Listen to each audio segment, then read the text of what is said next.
Salam semuanya. Jangan bosan dengan saya ya. Kok ini lagi. Panggil Pak Kuat ya. Nggak ada yang berubah gitu ya.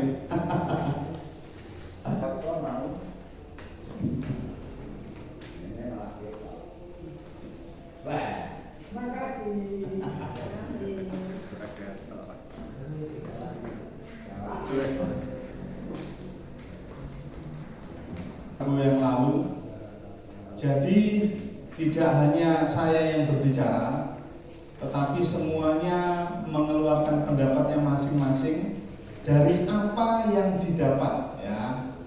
Jadi begini Bapak Ibu,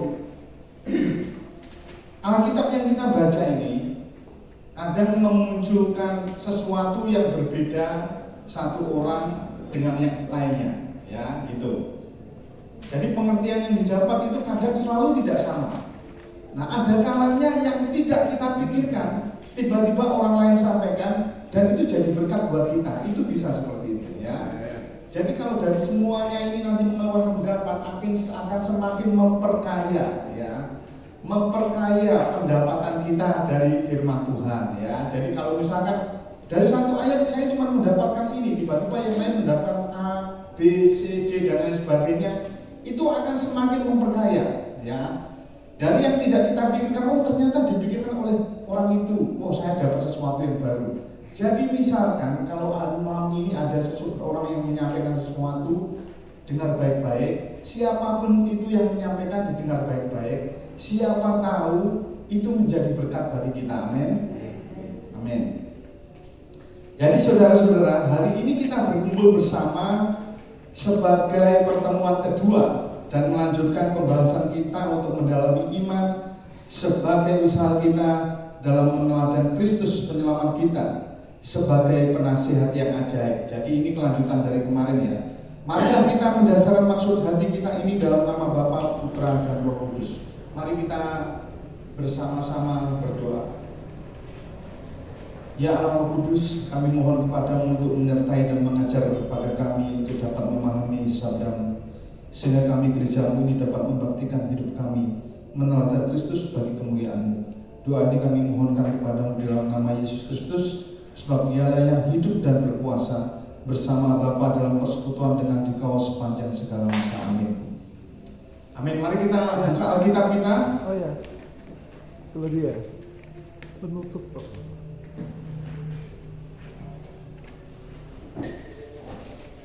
penutup. Kita buka Alkitab kita di Ibrani ya. Ibrani pasal yang ketiga, ayat yang ke-12 sampai dengan yang ke-15. Yang sudah ketemu katakan amin. Amin. Ibrani 3 ayat 12 sampai yang ke-15. Demikian sabda Tuhan. Waspadalah hai saudara-saudara, supaya di antara kamu jangan terdapat seorang yang hatinya jahat dan yang tidak percaya oleh karena ia murtad dari Allah yang hidup. Tetapi nasihatilah seorang akan yang lain setiap hari, selama masih dapat dikatakan hari ini, supaya jangan ada di antara kamu yang menjadi tegar hatinya karena tipu daya dosa.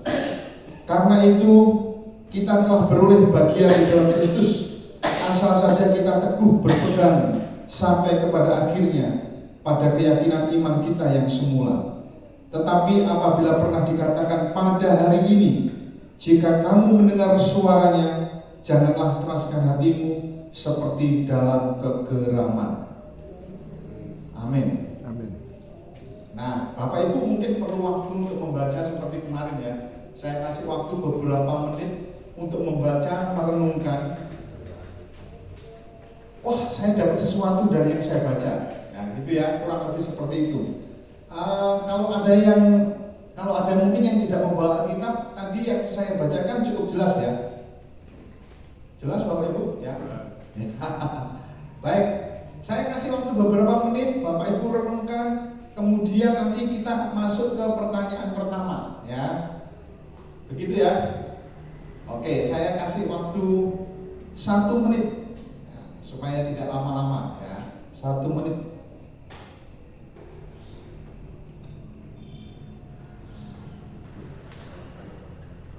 Baik, sudah 1 menit. Lebih beberapa detik. Oke, kita langsung ke pertanyaan pertama. Nah, kita sudah baca tadi ya. Kalau saya ingatkan perikopnya di atas itu saling menasihati, ya, saling menasihati. Nah, pertanyaan pertama dari bacaan hari ini, pilih salah satu kata atau kalimat atau ayat yang menarik bagi saudara dan jelaskan alasannya. Saya akan contoh.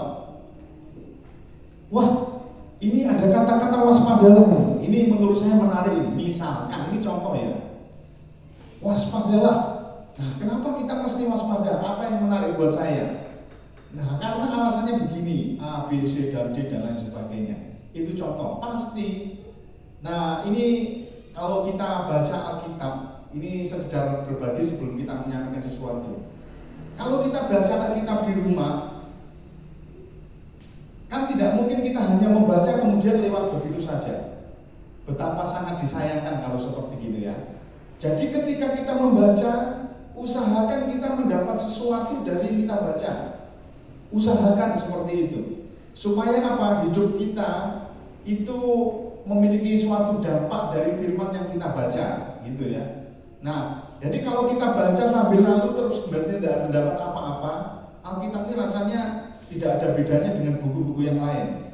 Nah, padahal Alkitab ini adalah tuntunan hidup. Jadi dari setiap yang kita baca, usahakan mendapatkan sesuatu, ya. Usahakan mendapat sesuatu. Apa saja yang Bapak Ibu dapatkan malam hari ini? Apa yang menarik? Ya. Misalkan satu kata, satu kalimat atau ayat, silahkan disampaikan kemudian berikan kenapa itu menarik bagi saya. Begitu, ya. Oke, sudah ada yang siap? Yang sudah katakan amin. Amin. Amin. Aminnya pelan-pelan. Amin. Oke, ada yang mau angkat tangan? Saya menarik di kata ini. Saya menarik sekali buat saya ayat ini. Saya tertarik dengan kalimat yang demikian ini. Menurut saya artinya seperti ini dan buat saya sangat berpengaruh dalam hidup saya. Contoh seperti itu. Silakan. Ya, silakan. Angkat tangan. Gimana enaknya? Ya. Mungkin Pak Widodo ada sesuatu, silakan disampaikan, Pak. Monggo, Pak. Kami tertarik pada kalimat karena kita telah beroleh bagian di dalam Kristus. Ini sebetulnya ada pertanyaan besar, tapi kalau menurut kami, karena kita mendapat bagian dalam Kristus ini, yang jelas kita harus bisa meneladani hidup Tuhan Yesus Kristus dalam kehidupan kita sehari-hari. Jadi kalau kita belum bisa meneladani hidup seperti Tuhan Yesus yang dijalani, berarti kita belum mendapat bagian. Mungkin ini kalau diterangkan banyak sekali, mungkin bisa menjadi satu buku, tapi saya hanya pengertian segitu pendek saja. Karena hidup di dalam Tuhan Yesus yang jelas kita harus meneladani apa yang sudah dikatakan dan apa yang sudah dilakukan waktu di dunia. Jadi kita bisa melihat dari Alkitab yang sudah ditulis bahwa Tuhan Yesus datang bukan untuk mencari yang benar, tapi mencari yang dosa atau yang salah dalam mengimani iman kekristenan. Jadi orang Kristen belum tentu dia benar karena dia belum tentu paham benar tentang kekristenan. Jadi akhirnya Tuhan Yesus memberi teladan dan penjelasan yang sangat penuh. Hidup kekristenan ya seperti saya, maksudnya begitu, seperti yang Tuhan Yesus lakukan dan Tuhan Yesus katakan, dan seperti yang Tuhan Yesus anjurkan atau suruhkan. Jadi Tuhan Yesus setelah terangkat, akhirnya dia kan sebelumnya juga pesan ke murid-murid bahwa jadikanlah semua bangsa muridku. Jadi luas sekali. Mungkin bisa ditambahkan. Demikian dari kami. Tepuk tangan buat Pak Widodo. Terima kasih, itu luar biasa, Pak.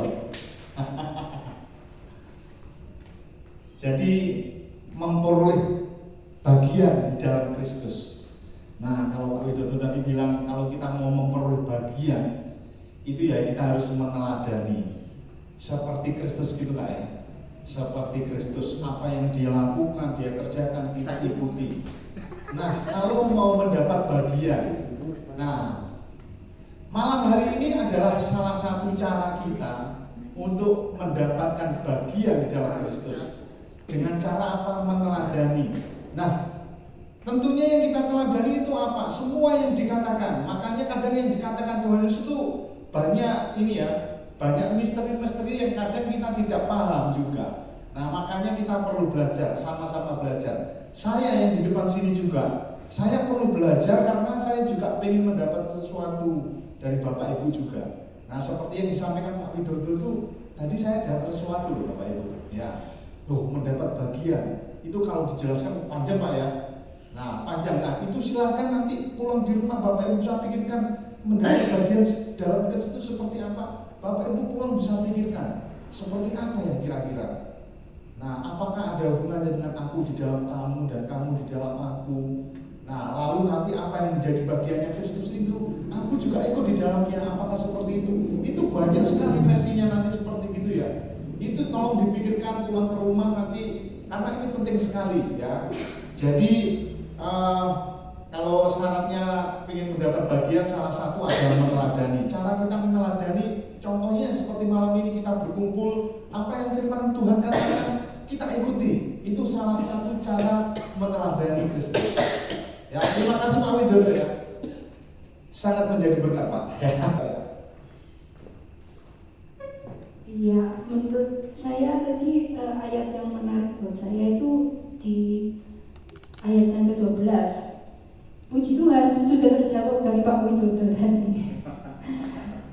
ini kan ayat yang ke-12 kan saya bertanya-tanya bagaimana bisa ada seseorang yang hatinya jahat di antara kita, padahal kan harusnya ini kan sesama Kristus kan, saudara-saudara gitu, sesama percaya ya kan, supaya di antara kamu jangan terdapat seorang yang hatinya jahat, yang tidak percaya oleh karena ia murtad dari Allah yang hidup.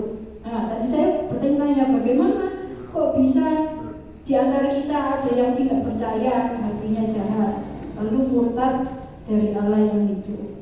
Nah, menurut saya tadi terjawab sih dari Pak Widodo membacakan, menjelaskan tadi kalau tidak semua orang Kristen itu benar. Nah, banyak yang tidak mengikuti teladan Kristus. Ini tadi saya terjawab gitu. Terima kasih. Terima kasih Pak Oya. Tepuk tangan buat Pak Oya. Ternyata memang benar nih Bapak Ibu. Nah, dari beberapa ayat ini banyak yang sekali didapatkan ya. Nah, ternyata memang di antara orang percaya ini dikatakan loh, waspadalah ya saudara-saudara, supaya di antara kamu jangan terdapat seorang yang hatinya jahat. Artinya apa? Kadang ada di antara kita ini orang percaya yang hatinya jahat dan menjadi murtad. Nah, ini harus dijaga baik-baik ya. Dijaga baik-baik. Nah, nanti penjelasannya akan setelah kita masuk poin 1, 2, 3 gitu ya. Terima kasih ya Bapak ya. Luar biasa sekali ya. Super sekali. Ya, silakan ada lagi.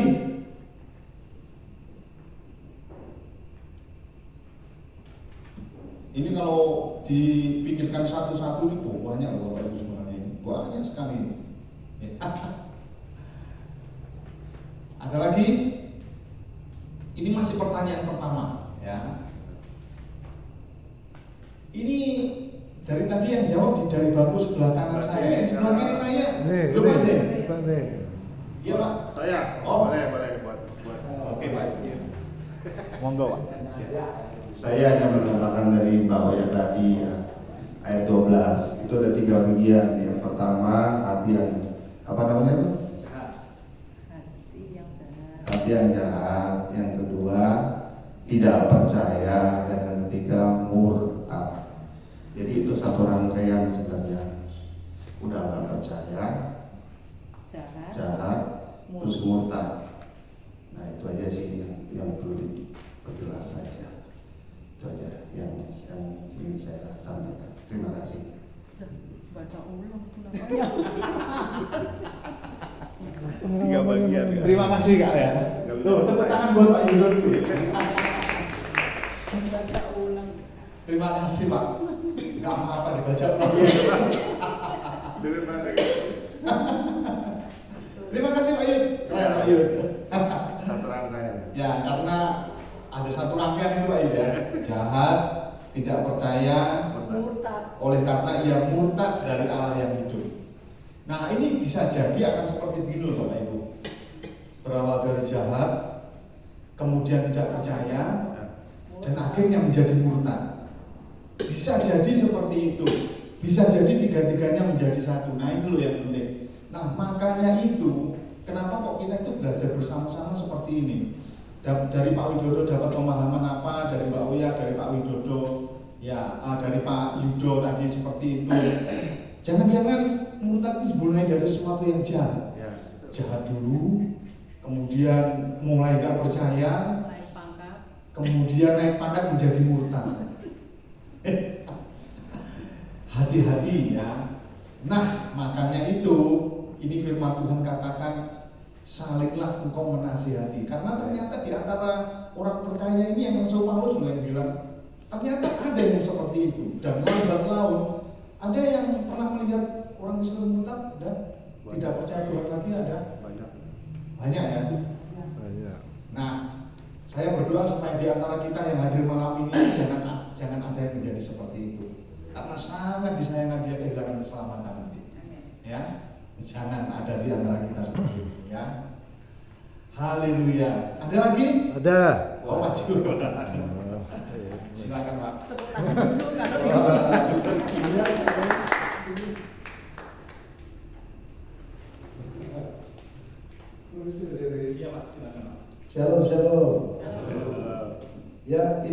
karena apa?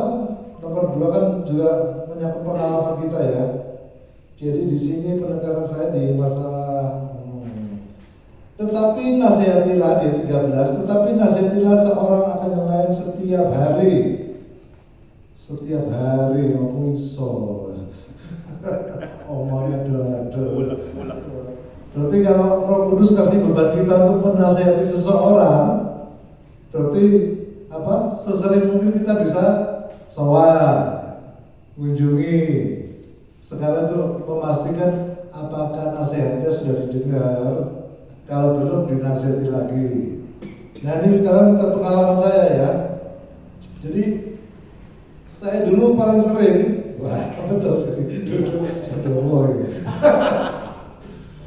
saya dulu seorang muda yang apa?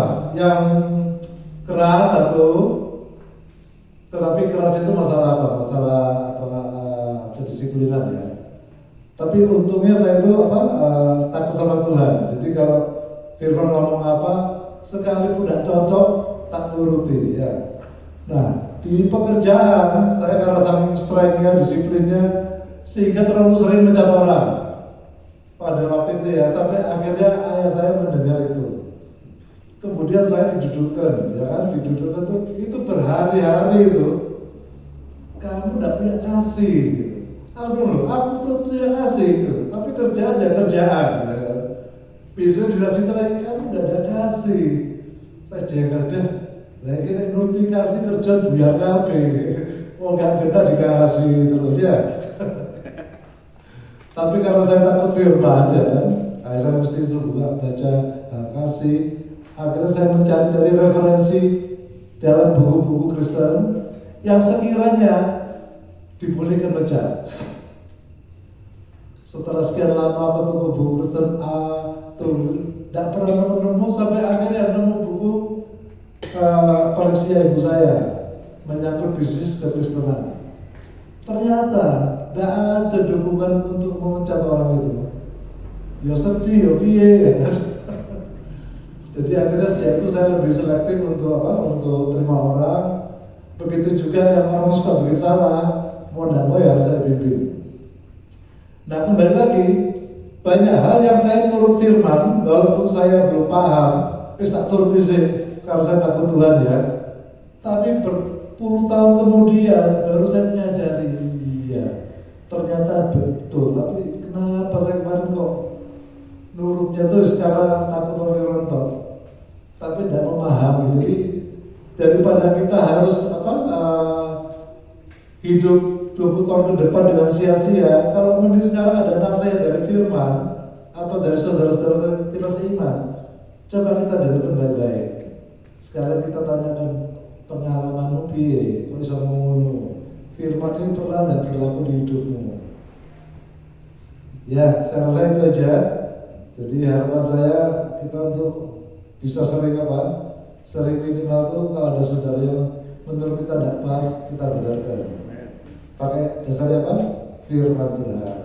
Amin. Itu aja sih. Tepuk tangannya yang keras. Terima kasih Pak Juan. Terima kasih. Nah Pak Juan itu menjawab pertama langsung sekaligus nomor 2. Iya, sekalian. Dirangkap langsung ya. Baik. Wah ini boleh kalau ada sekaligus yang mau menceritakan pengalamannya. Oh ada tinggal Pak Juan. Oh, terima kasih. Ada. Oh ada. Monggo Pak.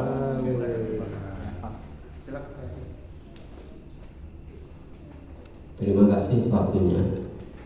Saya menindaklanjuti tapi dari pasal yang ke ayat yang ke-15 ini.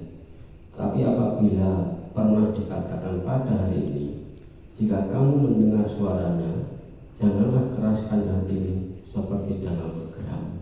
Nah, ini atas dasar apa yang pernah saya alami dulu. Karena pada saat saya belum mengerti firman Tuhan, saya selalu keras pada orang. Apalagi mendengar suara-suaranya orang yang tidak saya sukai, dan apabila dia sering melanggar peraturan-peraturan, saya selalu keras.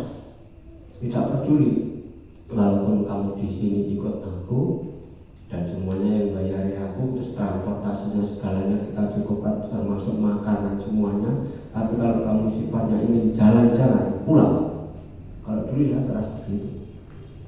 kamu memang ingin mempunyai pengalaman-pengalaman dalam hal pekerjaan, nah ikuti caraku. Kedisiplinan yang utama, kejujuran juga utama. Kalau kamu melanggar aturan-aturan seperti itu, pulang saja, tak kasih ongkos, gaji tak berikan semuanya. Itu dulu. Pada saat saya belum mengerti firman Tuhan. Tapi akhir-akhir ini karena saya sudah mulai belajar firman Tuhan walaupun belum begitu lama, sekitar 5-6 tahun, jadi saya juga baru-baru belajar Alkitab, saya sudah berbeda. Walaupun ada permusuhan, tapi saya sudah tidak keras hati lagi. Jadi saya pun misalkan mendengar suara yang tak enak sekalipun, ya wis ben gak apa-apa. Nek kowe mentol karami ya sak karepmu. Ya cuma begitu saja. Silakan kowe ngomong sak karepmu terserah, bebas. Tapi tidak masuk dalam telinga dan hatiku. Yang penting aku tetap mengasihimu. Kalau kamu tidak mengasihi aku, silakan saja. Itu yang bisa saya sampaikan. Terima kasih. Haleluya. Luar biasa Pak. Hari ini sudah berubah ya Pak. Haleluya. Kalau ada yang menasihati tidak keras lagi ya Pak. Jadi kalau dulu keras, ini sekedar pengalaman Pak ya. Dulu keras, sekarang sudah mulai tidak keras gitu Pak ya. Puji Tuhan. Baik, ada lagi? Satu lagi. Oh ya Bu, monggo Bu. Shalom, selamat malam. Ini ayat yang ke-12. Waspadalah hai saudara-saudara, supaya di antara kamu jangan mendapat seorang yang hatinya jahat dan yang tidak percaya oleh karena dia murtad dari Allah yang hidup. Ini kalau ini anak Tuhan, kita tidak boleh meniru dan mengikutinya, dan tidak boleh membenci ya. Kita harus saling mengasihi. Kalau itu saudara seiman, kita harus mendatangi ke rumahnya dan menasihati dengan memberi contoh yang baik, karena Tuhan itu Maha Kuasa, Maha Adil dan Maha Kasih. Dan orang itu apa kok hatinya kok malah jahat dan murtad dari Allah yang hidup? Mungkin ya karena saudara serumah, mungkin ya tetangga, mungkin yang hatinya itu ada kekurangan begitu ya, mungkin terus dia itu mundur dari Tuhan dan itu berbuat seperti itu. Kita tidak boleh membenci, kita harus mengasihi dan kita harus menolong. Mungkin dia ada kekurangan apapun, kita sebisa-bisanya harus menolong. Itulah sabda Tuhan. Kita harus penuh dengan kasih dan pengampunan. Amin. Terima kasih Bu. Tangan dulu. Ya. Terima kasih ya Bu, luar biasa. Jadi kalau misalkan kita dapati saudara kita seperti di ayat yang ke-12 ini, segeralah tolong. Dengan cara apa? Firman Tuhan ini bilang, tetapi nasihatilah seorang akan yang lain, ya. Jadi kalau ternyata saudara mendapati saudaranya sekitar kita ada yang seperti ini, segera ambil waktu untuk menasihati, ya. Nanti penjelasannya berikutnya, ya. Oke. Nah, saya rasa cukup yang pertama, yang kedua tadi sudah ada beberapa yang menyampaikan sekaligus bagi pengalaman. Nah, saya langsung lompat yang ketiga. Nih, yang ketiga ya. Nah, masih ingat yang Rabu lalu bahwa Yesus juga disebut sebagai penasihat yang ajaib. Nah, pertanyaannya nomor 3 ini begini. Dengan melihat bacaan hari ini, menurut saudara apa yang perlu dilakukan supaya kita dapat menjadi penasihat yang baik seperti Kristus yang adalah penasihat ajaib? Nah, kalau mungkin kita berpikir, oh Kristus sebagai penasihat ajaib, bagaimana saya nasihati supaya menjadi ajaib? Mungkin kalau itu kita berpikir, wah masih berat. Nasihat yang baik saja dulu. Ya, nanti kalau sudah menjadi penasihat yang cukup baik, nah lama-kelamaan kalau kita ikut terus setelah terhadap Kristus, pasti nasihat kita ini menjadi nasihat yang luar biasa, yang orang tidak dipikirkan dan dampaknya. Kan kalau nasihat itu kan ajaib itu pasti berdampak ya, mengubahkan. Kalau ajaib itu pasti nasihatnya itu berdampak luar biasa, itu pasti. Nah, pertanyaan ketiga ini, apa yang perlu dilakukan supaya kita dapat menjadi penasihat yang baik seperti Kristus? Nah, kalau kira-kira menurut saudara dari ayat yang kita baca ini, kira-kira apa ya?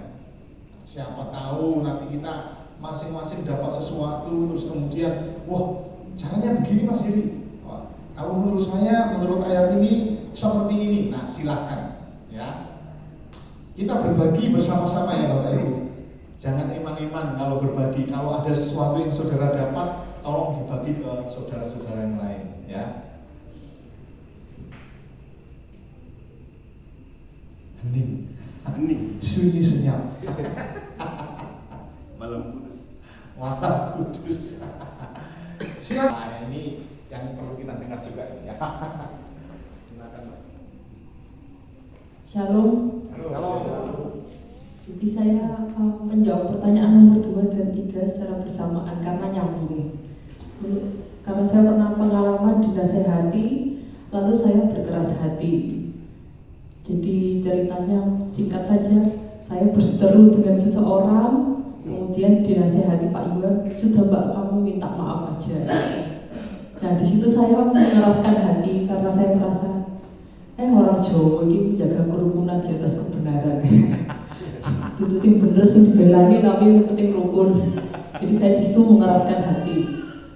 Tapi dari situ saya belajar memang untuk menerima nasihat itu harus rendah hati ya. Enggak geram, enggak berkeras hati, enggak. Ya pokoknya merendahkan hati untuk menerima nasihat. Nah, nyambung di pertanyaan nomor 3. Mungkin pendapat saya menjadi penasehat ajaib itu juga merendahkan hati kita untuk mengerti keadaan orang yang akan dinasehati. Biasanya kita menasehati karena separuh menghakimi ya, oh orang ini tidak benar harus dinasehati. Tapi mungkin perlu juga mengerti keadaan sebenarnya. Jadi pendapat saya supaya menjadi penasehat yang ajaib itu mungkin butuh tanya-tanya dulu sebelum menasehati, kayak sebenarnya apa yang terjadi atau bagaimana perasaannya. Jadi kita mengerti kondisinya dulu, baru supaya nasihat kita bisa diterima. Kira-kira seperti itu. Terima kasih. Terima kasih. Makin ramai. Haleluya. Tepuk tangan dulu dong. Wah, ini luar biasa ya. Masih ingat khotbah beberapa minggu yang lalu? Saya masih ingat tadi dari disampaikan Mbak Adi bahwa kekristenan, orang Kristen itu hidup itu harus melihat konteks ya. Kemarin itu yang khotbah beberapa minggu yang lalu konteks ya, konteks ya. Jadi sesuatu yang terjadi itu kita harus melihatnya secara keseluruhan. Kenapa bisa seperti itu? Nah, ada seperti itu. Nah, tadi yang disampaikan itu bagus sekali Bapak Ibu yang disampaikan Mbak ya. Jadi untuk menasihati seseorang, kita perlu melihat kondisi orang itu kenapa kok bisa seperti itu. Nah, kita harus melihat dari semua aspek kenapa kok bisa terjadi seperti itu, baru mungkin di situ kita mulai bisa menasihati. Nah, karena memang kenyataannya seperti itu. Begitu kita melihat orang itu melakukan sesuatu yang salah, kita tidak tahu apa yang melatar belakangi sampai dia berbuat salah. Kita langsung menasihati dengan, ya mungkin nasihatnya 40%, 60%-nya menghakimi. Oh ini salah ini, oh ini. Nah kebanyakan seperti itu. Dan saya pastikan kalau kita menasihati dengan cara seperti itu, bisa jadi orang itu tidak berubah malah sakit hati. Itu pasti akan seperti itu. Ini bagus sekali loh. Nah kayak begini loh Bapak Ibu, kalau kita perlu mendengar dari orang lain, ternyata orang lain mendapatkan sesuatu, wah itu memperkaya kita juga. Ya, jadi caranya untuk kita menjadi penasihat yang baik itu, ya salah satunya itu yang tadi disampaikan Mbak tadi ya. Jadi kita tidak langsung melihat bahwa, oh itu salah. Kita harus melihat keseluruhan kenapa kok dia sampai melakukan seperti itu. supaya nasihat kita itu nyambung ya. Terus kemudian kita juga menjaga hati kita, oh iya karena begini toh dia jadi begitu. Akhirnya kita tidak mudah untuk menghakimi ya. Kebanyakan karena orang belum tahu masalah sebenarnya yang terjadi, dia hanya tahu permukaan bahwa orang itu berbuat salah.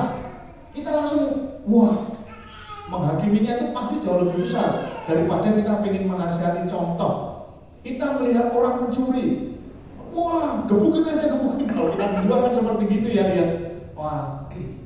Kadang kita nggak melihat orang itu, wah kadang saya melihat berita akhir-akhir ini, waduh, orang main hakim itu dengan luar biasa, main hakim sendiri itu saya lihat, wah, padahal ternyata begitu lihat cerita sesungguhnya, hanya cuma karena dia belum punya tidak punya uang sama sekali, butuh makan, dia hanya mencuri sesuatu yang artinya nggak besar, entah itu makanan, entah itu, saya lihat tuh, wah langsung dihakimi sama masa kayak begitu.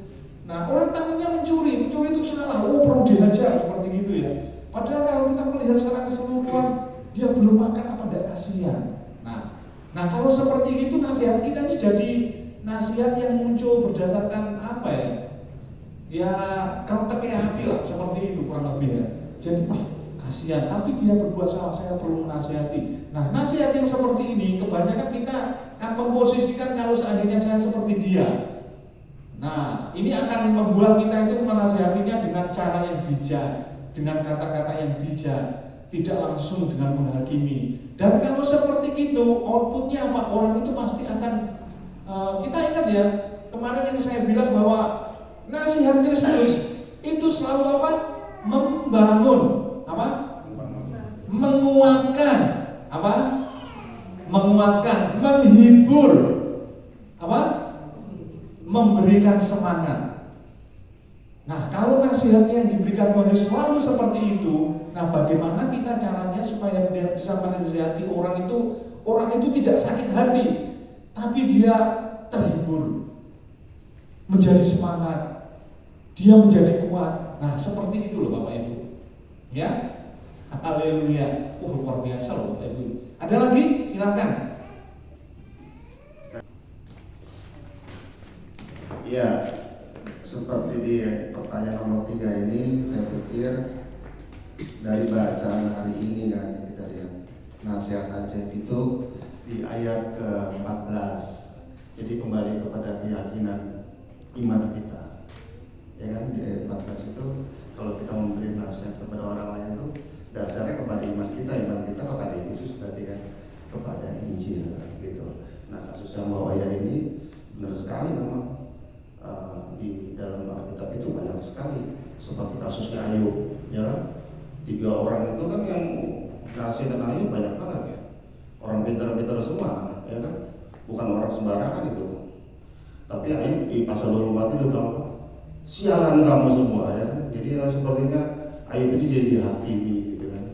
Jadi ya itulah saya pikir salah satunya dan menjadi penasihat itu kembali ke Injil tadi yang saya sampaikan. Terima kasih. Terima kasih Pak Yus. Halo, tepuk tangan gimana tepuk tangan? Haleluya. Terima kasih Pak Yus ya. Jadi ini salah satu cara juga untuk menasihati lagi. Karena kita hidup di dalam Kristus, nasihati dari Injil begitu Pak kira-kira ya. Nah, apa yang kita baca selama ini dari firman yang kita dengar, munculkan itu untuk menasihati orang lain. Nah, itu bagus juga, karena saya percaya bahwa apa yang keluar dari mulut Allah, firman Tuhan yang disampaikan oleh Tuhan, itu pasti, nah saya ingat, ada yang ingat itu, bahwa firman Tuhan itu bermanfaat untuk itu, masih ingat, membangun, memperbaiki kesalahan, dan lain sebagainya. Nah itu salah satu contoh. Jadi kalau kita menasihati, bingung cara kata-katanya seperti apa dan lain sebagainya, ya udah ambil aja Alkitab. Wah, Alkitab ngomong seperti gini, firman Tuhan ngomong seperti gini, itu saja yang diterapkan. Ya. Baik, ada lagi? Oh iya, Bu. Oh, Bu Dewi dulu ya, Bu. Silakan Bu. Terima kasih, Salam.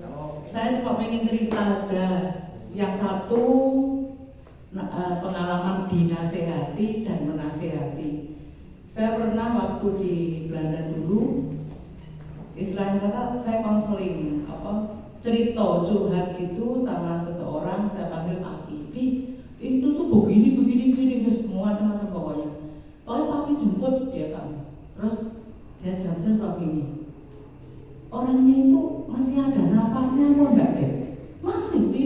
Ya sudah, apapun yang terjadi selama orang itu soalnya kayak apa, selama itu ada nafas di hidung itu manusia tulungan, tak kasih hono.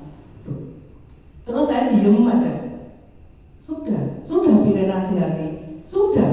Lu nasihati kok orang nasihati. Bayangan saya, beliau itu memberi nasihat sing bagus, sing macam-macam gitu. Ternyata nasihatnya cuma itu toh, cuma saya bernafasnya masih. Setelah saya ngomong, saya ditanya, oh katanya waktu tadi cuma ini, pokoknya masih orang ambekane, pokoknya orang Surabaya, pokoknya si orang ambekane wis itu jadi menungso. Tapi dari nasihat sesederhana itu saya dalami, oh iya, akhirnya sampai hari ini, yaitu ternyata makna itu sangat dalam dan agak seperti yang supaya kita teguh dalam iman percaya sama Tuhan. Terus yang kedua, saya jadi seorang nasihat, penasehat. Saya punya teman di sana itu suami istri, namanya Ami sama Aswin, orang Surabaya juga. Teman baik, dua-duanya baik. Terus si Ami ini datang ke rumah kita, sudah tahu kalau Aswin suaminya itu main selingkuh dengan teman juga. Jadi tiga-tiganya teman kita semua. Wah, si Aminya tuh sampai mau ketabrak gitu, sepur dalam kota. Terus jauh itu orang semua itu gak ngerti rasanya laki, semua macam-macam setiap hari sampai ada satu bulan. Anak-anak itu kalau dia nggak cerita gitu, nggak menghakimi saya, malah dikira saya tuh nggak mengerti sakit hatinya dia. Tapi ya dia tetap datang, kesannya itu tetap datang ke kami sampai wes kamu tidur di sini, saya bilang gitu. Tiga, suatu hari mungkin sampai mentok ya, dia itu sampai mentok.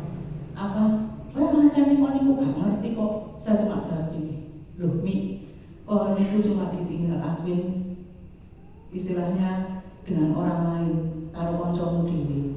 Itu kan gak ngarep motomu dong, saya bilang gitu. Loh iya, jok sampai ngarep motomu, wes macam-macam.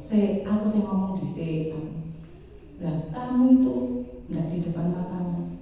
Lah saya pernah mengalami itu satu rumah dan 1 tahun dia langsung diem sampai hari ini. Saya bilang pasti Tuhan masuk yang terbaik. Wes hatimu itu rosno, pasti Tuhan kasih yang terbaik, percayalah. Akhirnya dia minta nasihat, dia mau pulang dulu, nonton anaknya. Setahun kemudian datang lagi ke sana. Sekarang dia dapat orang Belanda, paspornya langsung paspor merah. Dan tapi si Asminnya juga sama temennya itu, sama temen Olin itu, saya bilang kalau kamu sudah seperti itu jangan sampai terulang lagi. Terus, sampai hari ini mereka juga masih berhubungan sama kita, baik semua. Jadi kadang-kadang saya tuh kalau dicurhati orang, diminta nasihat tuh nggak bisa ngomong sing macam-macam, tapi udah puas baru tak aku lo pernah ngalamin begini gitu. Puji Tuhan, terima kasih. Tepuk tangan dong. Terima kasih Bu sudah berbagi pengalaman ya. Baik, saya rasa cukup ya, karena waktunya berjalan tidak terasa ya.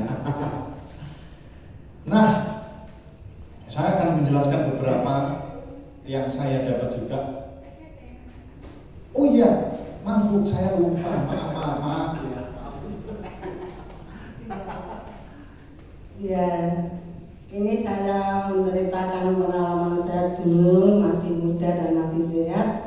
Saya dulu itu ikut Pak D saya. Pak D saya itu pasiennya banyak, pasiennya macam-macam. Ada orang gila, orang stres, orang sakit apapun, orang dibikin orang sampai bagaimana. saya itu tidak tahu ya kok ditugaskan untuk memasuki orang-orang itu. Dan Pak D saya itu selalu menceramai saya harus bisa menyamakan kalau orang sakit di luar itu diobati bisa, kalau orang sakit hati kamu harus bisa rendah hati dan harus bisa menasihati gitu.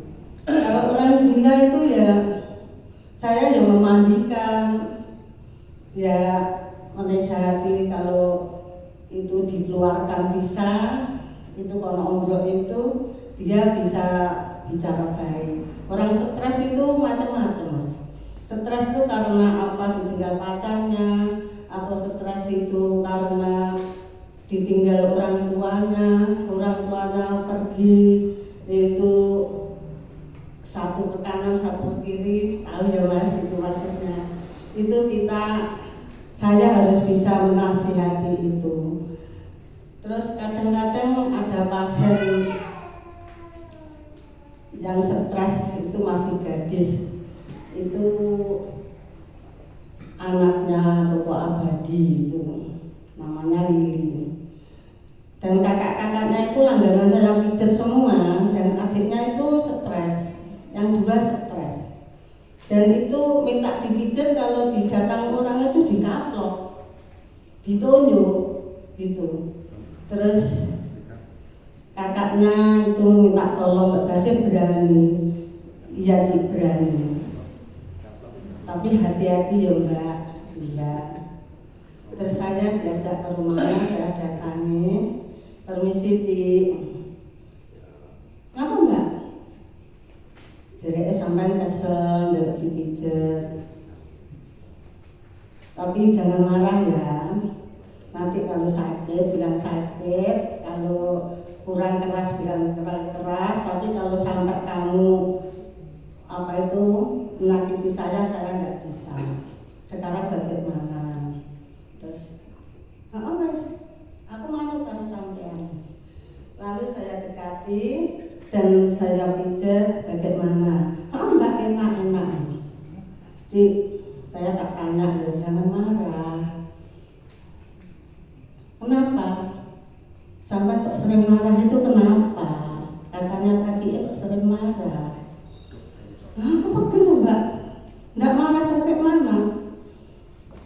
Ayah saya meninggal, ibu saya sakit, saudara-saudara saya itu kok keras sama saya.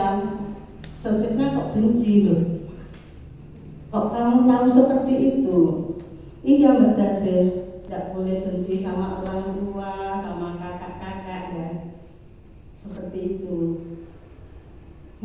Kakak saya marah kok. Iya, tapi ini harus sabar dan baik. Nanti ini tidak gampang marah. Kalau ini itu melihat apa itu orang tua marah, ya udah karena apa? Kakak marah karena apa? Tinggal pergi aja. Dan harus mengingat bahwa orang tua tinggal satu, jangan sampai disakiti, kakak jangan sampai disakiti, adik jangan sampai disakiti. Kok bisa sabar? Ya bisa lah, karena Tuhan itu maha kasih. Tuhan itu selalu sabar pada kita semua. Saya juga menasihati pasien-pasien seperti itu. Jadi ya saya selalu belajar tiap hari sampai sekarang. Biarpun saya dimarahi orang, biarpun saya dibenci orang, ya udah saya kasihani saja. Dan orang yang membutuhkan bantuan saya sebisanya saya, biar saya tenaga, pikiran, kalau harta benda nggak punya saya. Terima kasih, semoga Tuhan melihat kita semua. Terima kasih. Baik, terima kasih ya Bu ya. Nah, saya rasa cukup. Nah, kita akan baca ayat yang ke-13 ya. Karena judulnya saling menasihati, kita akan baca ayat 13. Tetapi nasihatilah seorang akan yang lain setiap hari, selama masih dapat dikatakan hari ini, supaya jangan ada di antara kamu yang menjadi tegar hatinya karena tipu daya dosa. Nah, Bapak Ibu perlu perhatikan kata saling menasihati. Saya kasih contoh, misalkan saya dengan Pak Yohanes. Kalau saya sekali waktu menasihati Pak Yohanes, demikian juga Pak Yohanes sekali waktu menasihati saya. Itu namanya saling, ya, saling menasihati.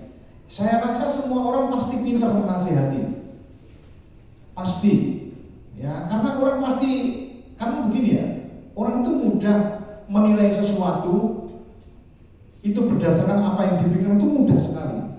Kita melihat sesuatu peristiwa, kita langsung ambil, oh itu gini, ini karena gini, oh itu gini. Semua orang pasti pintar seperti itu, ya. Jadi saya rasa semua yang ada di ruangan ini pasti pintar menasihati orang, ya. Nah, cuman masalahnya adalah kalau kita mau menjadi penasihat yang baik, tadi kiat-kiatnya sudah disampaikan tadi ya. Nah, sekarang kalau kita dikatakan harus saling menasihati, jangan hanya pintar menasihati, tetapi kita tidak pintar menerima nasihat. Nah, masalahnya itu adalah seperti itu.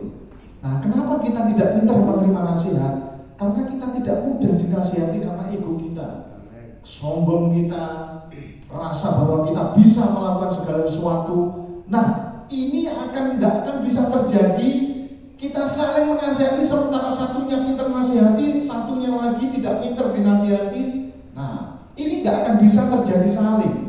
Kalau ada di antara seluruh jemaat ini ada sesuatu yang salah, firman Tuhan katakan, hendaklah kamu saling menasihati.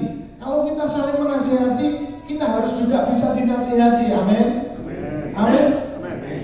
Nah, kalau Ibu Gembala mungkin ada sesuatu yang salah, bisa dinasihati Ibu Gembala ya. Saya pun juga seperti itu Bapak Ibu. Kalau Bapak Ibu melihat, oh Mas Heri nggak benar itu, sampaikan aja nggak apa-apa, ya. Karena biar bagaimanapun saya sangat perlu seperti itu. Saya mau berbagi pengalaman. Sekali waktu saya dulu tuh pernah menjadi koordinator PPA, ya, di Ngunut, di tempat saya pelayanan dulu ya. Jadi menjadi koordinator PPA. Nah waktu itu PPA-nya baru, ya masih baru berdiri. Saya merintis dari awal, pokoknya.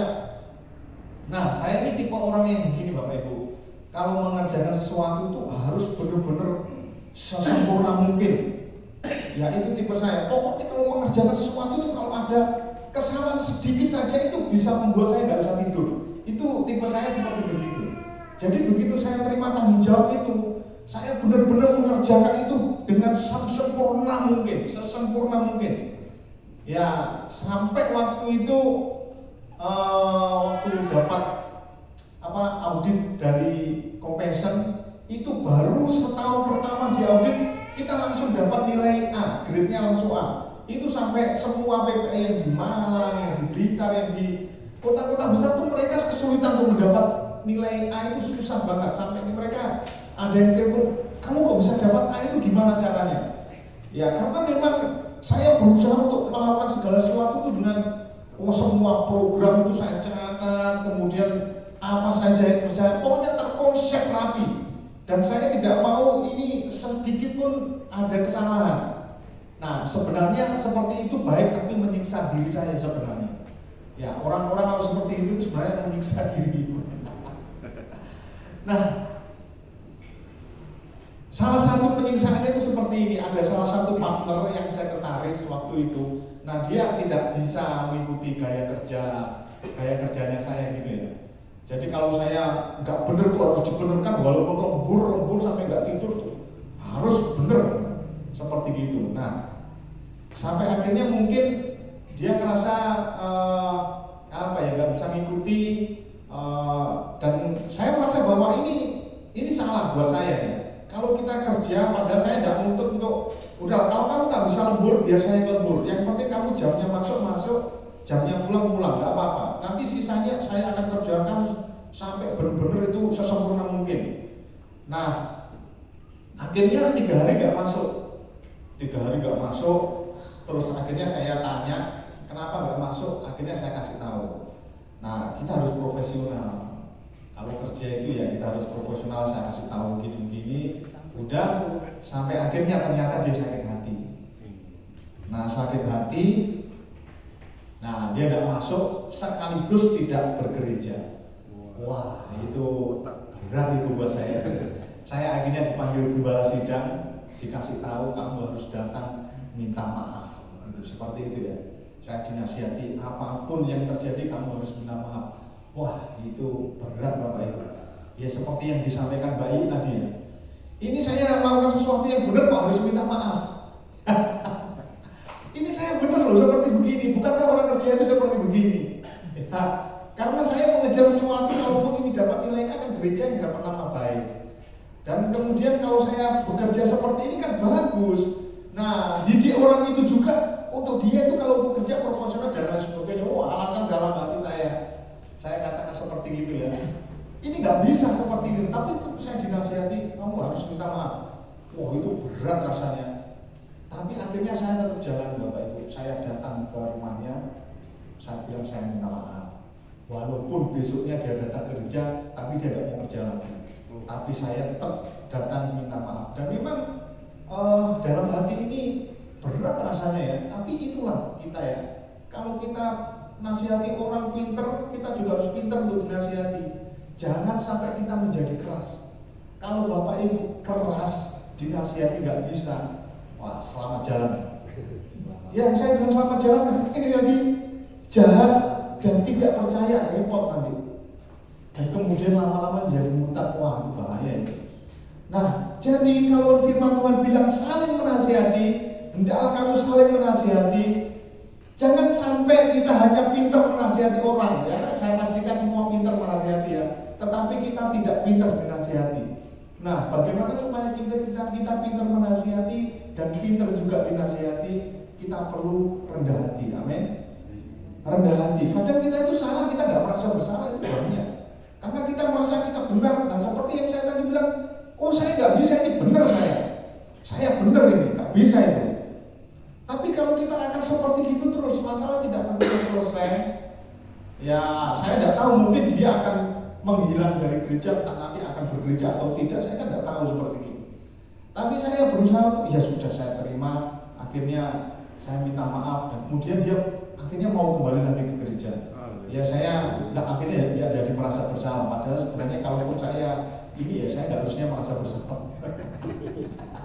Tapi ya itulah Bapak Ibu ya. Kalau kita saling dikatakan saling menasihati, kita jangan hanya pintar menasihati, tetapi kalau kita melakukan kesalahan, ingat ya, kita harus pintar juga dinasihati. Amin. Amin. Kita perlu rendah hati. Amin. Nah, kemudian satu lagi.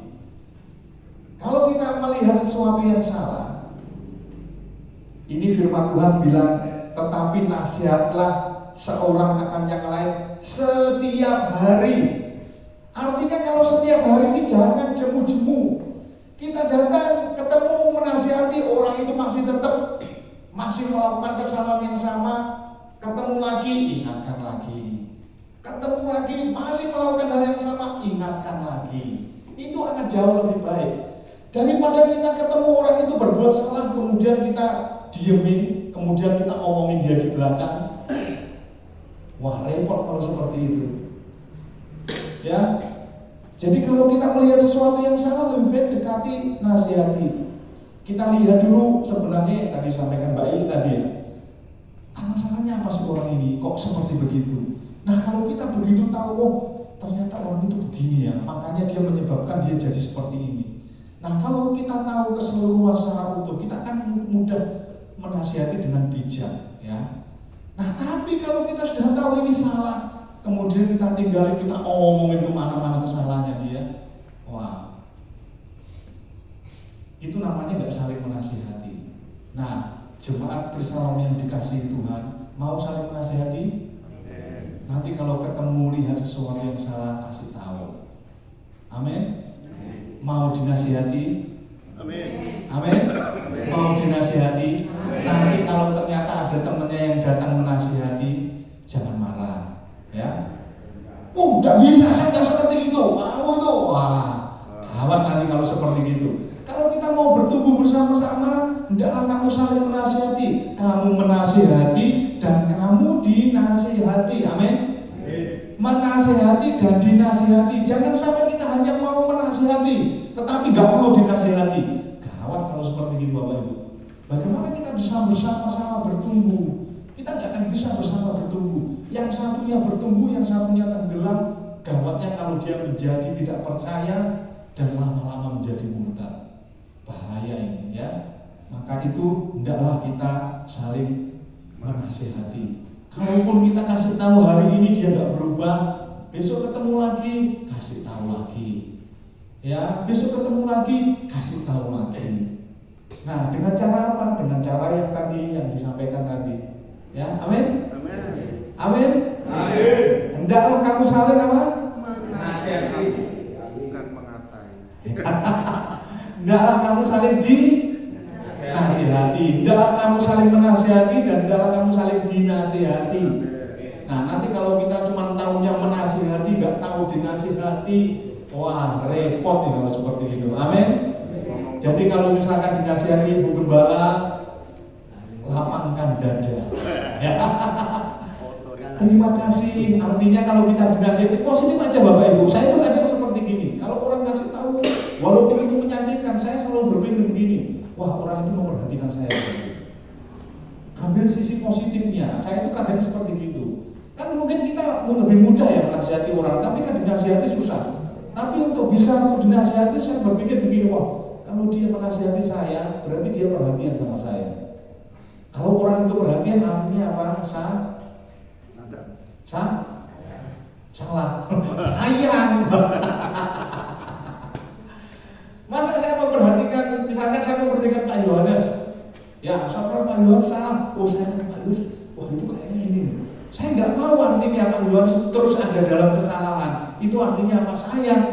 Nah, kita pun saling mengasihi sesama dengan kita ya. Nah, contohnya apa? Dengan cara saling apa tadi? Saling menasihati. Dan kalau dinasihati, tolong buka hati ya. Coba cerna baik-baik. Lalu oh iya, saya memang salah. Ada sesuatu yang harus saya rubah. Amin. Amin. Baik, mari kita berdoa.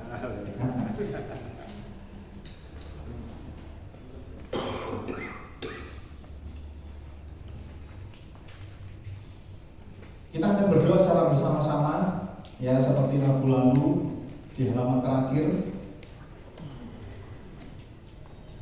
Ya, mari kita berdoa. Ya Tuhan Allah yang perkasa, Bapa yang kekal, kami bersyukur sebab Engkau telah mengutus Putra-Mu yang terkasih kepada kami menjadi Mesias penyelamat kami. Melalui Dia dan bersama Dia, kami dapat mengenal Engkau, ya Bapa yang mulia, dan kami telah dilayakan menjadi anak-Mu. Tuhan Yesus Kristus, Engkaulah Raja Damai, yang melalui Dikau kami dapat sampai kepada Bapa. Himpunlah kami sebagai umat-Mu untuk dapat hidup dengan meneladani Dikau dan memuliakan nama-Mu yang kudus. Roh Kudus, Engkaulah penghasiat yang ajaib. Nyalakanlah api-Mu di dalam diri kami, sehingga kami dapat terus memiliki pengharapan dalam Kristus. Ajarlah kami segala sesuatu untuk dapat meneladani Yesus Kristus dan membaktikan diri kami bagi kemuliaan-Mu. Kami mohon curahkanlah berkat kemurahan atas kami, kasih karunia dari Allah Bapa, penebusan dan damai sejahtera yang dari Tuhan kami Yesus Kristus, pemeliharaan dan penghiburan yang dari Roh Kudus menyertai kami semua sekarang dan selama-lamanya. Amin. Haleluya. Terima kasih. Silakan Ibu Rizky.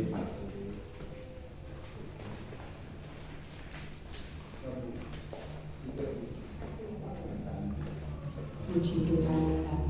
Boleh dibawa, boleh. Siap, Pak. Ya.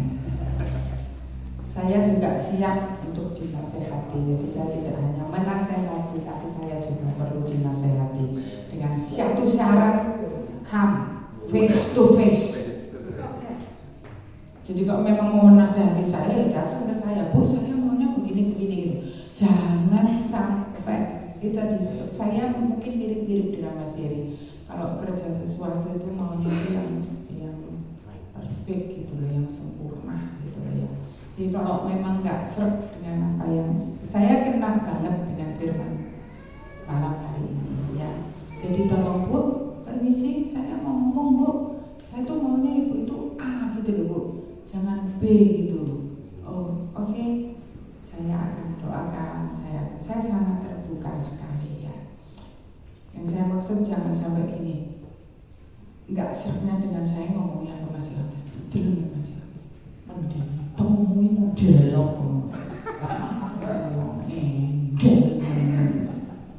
karena ngomong-ngomong pendetamu buat saya itu adalah orang yang picik. Ya maaf Bu ya, langsung aja nggak apa-apa. Lah wongnya ngono terus malah aku teko terus aku ngomongin ngono, Bu permisi terus aku dilok-lok ngono terus aku piye ora bilang temen lambiku. Enggak. Saya beda ketika saya berhadapan, saya akan bisa terima apa iya demi kemajuan bersama. Jadi harus benar-benar ini tadi tidak hanya untuk Bapak Ibu dan yang penting itu untuk saya. Dinasehati. Saya menerima pendapat apapun itu, saya terima dengan lapang dada. Saya ya tidak marah, saya ya tidak benci, akan saya kaji ulang dengan hikmatnya Tuhan. Ya, nggak apa-apa. Itu, aja gini, oke dalam Mas Yohanes, ngarep mimbar wangi nantang. Jiane balamu ini ya jangan. Harus di hadapan saya aja, langsung. Ya Pak ya. Jadi Ibu harus sabar ya. Iya memang saya harus sabar. Dan waktu saya memang harus jadi ibu yang sabar. Ada orang datang ke saya, Bu, saya itu melihat Ibu sebagai ibu saya.